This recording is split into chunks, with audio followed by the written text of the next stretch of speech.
While Bibi Netanyahu was here in the United States speaking with President Trump, another American citizen was killed in the West Bank. I'm Diane Sayre, and today is April 9th. Apparently, there were 3 boys in the West Bank who were picking green almonds. 2 of them were U.S. citizens. The Israelis shot at and killed Amr Rabi, who is a 14-year-old American. They wounded Ayub Jabara, who is a 15-year-old American who is in intensive care right now. And they also wounded Abdul Rahman Shihada, who is a 15-year-old Palestinian. This area, Ramallah, is known as Little America because so many of the Palestinians living there also are U.S. citizens. Now, Trump also announced when he was with Bibi Netanyahu that there will be talks with Iran. He is claiming direct talks. Iran is saying they are indirect talks. They are scheduled for this Saturday in Oman. Iran is apparently now asking for some gesture of goodwill before, if the U.S. wants direct talks, lifting a sanction or something like that. We will see. It's very clear whatever Bibi Netanyahu's mission was, perhaps President Trump recognizes the extreme folly and danger of war with Iran. So apparently he told him no. Tucker Carlson, on his part, put a post on X saying, whatever you think of tariffs, it's clear that now is the worst possible time for the United States to participate in a military strike on Iran. We can't afford it. Thousands of Americans would die. We'd lose the war that follows. Nothing would be more destructive to our country, and yet we're closer than ever thanks to unrelenting pressure from the neocons, and I would add from the Zionist lobby, which he doesn't say. He does say, Tucker Carlson goes on, this is suicidal. Anyone advocating for conflict with Iran is not an ally of the United States. They are an enemy. Also, there are going to be more U.S.-Russia talks in Istanbul on Thursday, and hopefully we are working to bring that conflict to an end. But the Russians have said in response to President Trump's comments that he doesn't like Russia bombing Ukraine, that one of the problems is that the extremist elements, i.e. the Nazi, pro-Nazi branches of the Ukrainian military, have to be brought under control, and you can't ignore that as one of the aspects, and I would say as one of the root causes. Now, otherwise, on the Israeli murderous policy, Associated Press interviewed 5 IDF soldiers who reported that Israel now has about 50% of Gaza. They've expanded their buffer zone from 300 meters to a kilometer, and they're creating what they call a kill zone. The 5 soldiers who spoke to Associated Press said that the Israeli troops have been ordered to destroy farmland, irrigation pipes, crops, and trees, as well as thousands of buildings. Another soldier reported that basically anything that goes into the zone will be killed. Women, children, dogs, cats, everything. To be clear, these are war crimes, and it's wondered when the Israelis are going to be held accountable for this. So there is the possibility of an end to the Ukraine-Russia conflict. There is a possibility that we will not have an all-out war with Iran. I personally am not certain that the world can move forward unless this ongoing genocide being perpetrated by Israel and backed by the United States is allowed to continue, because there is such a question as the moral fitness to survive. But let me say another area which is very weak and bears a little discussion, and where we in the LaRouche organization have a lot of work to do. That is the economy and the tariff policy. And tomorrow, supposedly, we will begin imposing 104% tariffs on China. We'll see. For people who don't manufacture anything, they may not think it's a big deal. Apparently, there was a little tussle between Elon Musk and Peter Navarro, with Musk commenting on X, he doesn't build SH. Then he later took that down, but he made fun of Navarro graduating from Harvard University.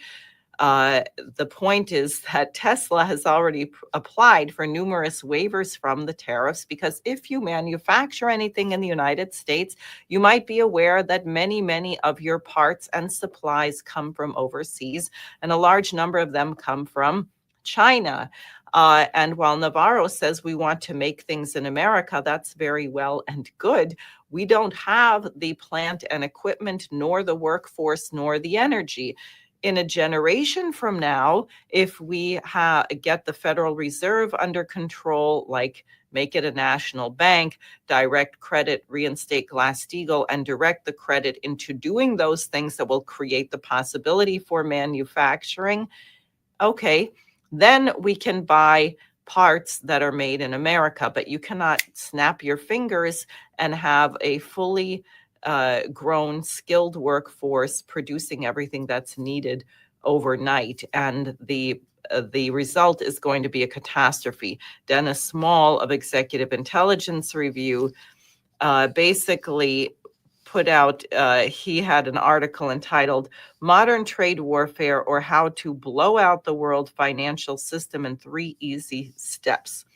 1, reducing the U.S. trade deficit in goods by wiping out 50% of the excess of their exports to the United States over their imports from the United States will lead in short order to a wave of sovereign debt defaults by global South nations. And you have the problem that the United States actually is physically not capable of producing the things that we are importing. Another problem.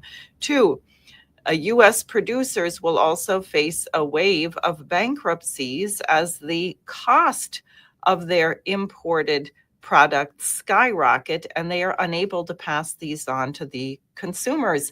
Farmers are at the top of the list. 3rd, consumer debt will not be spared either.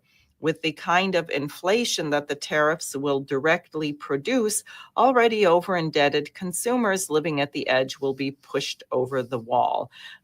So this is going to be a catastrophe. And then there was an article by a youngish manufacturer named Molson Hart, who runs a toy factory in China.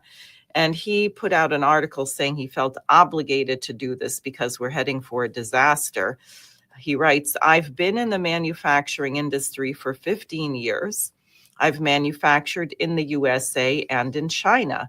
I worked in a factory in China. I speak and read Chinese. I've purchased millions of dollars worth of goods from the US and China, but also Vietnam, Indonesia, Taiwan, and Cambodia. I've also visited many factories in Mexico, and I consider myself a student of how countries rise and fall. In other words, unlike many who have voiced opinions on this topic, I know what I am talking about.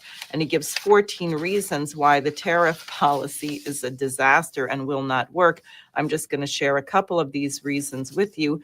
Number 2, similar to what I said earlier, that America's industrial supply chain for many products is weak.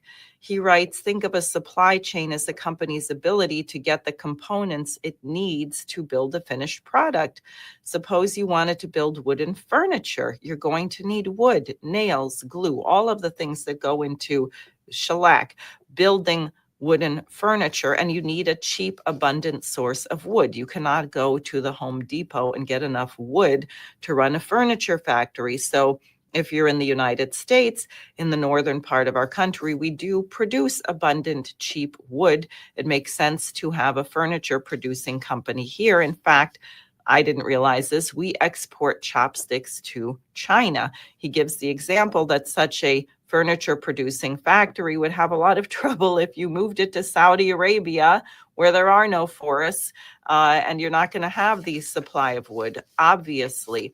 And the Saudis may import furniture from the United States. And if they said, no, there's a trade imbalance, we're going to have to export as much furniture as we import, you can see how that would not work. It would simply shut down trade. So what Molson Hart says is that the U.S. has a very good consumer supply chain. That is, you can order things, you can get them, you can find them in Home Depot, but an industrial supply chain we don't have.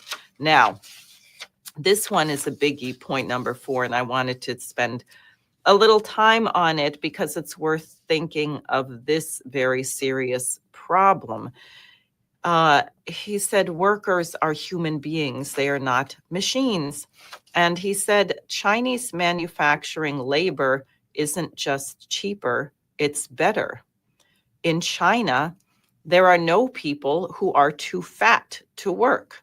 The workers don't storm off mid-shift, never to return to their job. You don't have people who insist on being paid in cash so they can keep their disability payments while they do acrobatics on the factory floor that the non-disabled workers cannot do. Chinese workers are much less likely to physically attack each other and their manager. They don't take 30-minute bathroom breaks on company time. They don't often quit because their out-of-state mother of their children discovered their new job and is now receiving 60% of their wages as child support. They don't disappear because they've gone on meth benders, and they don't fall asleep on a box mid-shift because their pay from yesterday got converted into pills. And they can do, very important, they can do their times tables. To manufacture, you need to be able to consistently and accurately multiply 7 times 9 and read in English. And a disturbingly large portion of the American workforce cannot do that. And he admits, and it's true, our workforce didn't used to be like that. They used to have a good education. They used to have good health care, and they would therefore produce a superior product. But if you want made in America, you are going to have to address and solve that problem. And it is to that end that we are holding the Schiller Institute Conference over Memorial Day weekend, May 24th and 25th. It is very easy relatively to turn over the chessboard. I'm glad that President Trump had the courage to do that much. It is not easy to put the whole thing together in working form and to create a manufacturing economy in the United States, which is what we urgently have to do. So to that end, people need to study LaRouche's 4 laws and Helga Zepp-LaRouche's 10 principles, and we need a new security and development architecture. Later today at 11 a.m., Helga Zepp-LaRouche will be joined on her webcast, that's 11 a.m. Eastern Time, by Ambassador Jack Matlock, who was the former U.S. ambassador to the Soviet Union, who knows very well about the deal that was made between Gorbachev and Reagan, or James Baker III, as it was, who was meeting with him, that NATO would not extend 1 inch to the east. And of course, NATO has expanded all over the place. So this dialogue at 11 a.m. will be very important. Please tune in. And as always, please sign up on the LaRoucheOrganization.com. Donate. If you give a $10 or more monthly recurring donation, you will also get the daily alert from Executive Intelligence Review. And Harley will be back with you tomorrow.